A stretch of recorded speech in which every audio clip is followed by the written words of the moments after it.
தேமுதிகவுடன் கூட்டணி அமைப்பது குறித்து திமுக தலைவர் கருணாநிதி தெரிவித்த கருத்துக்களுக்கு பதில் கூற விரும்பவில்லை என பாரதிய ஜனதா கட்சியின் தமிழக தலைவர் தமிழிசை சவுந்தரராஜன் கூறியுள்ளார்.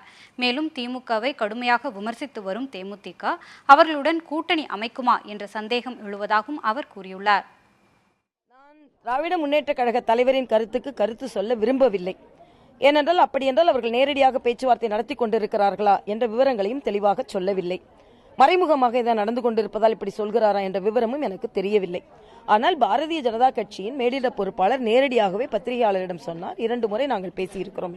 ஏற்கனவே 2014 தேமுதிக திமுகவுடன் கூட்டணியில் இல்லை, பாஜகவிடம் தான் கூட்டணியில் இருந்தது.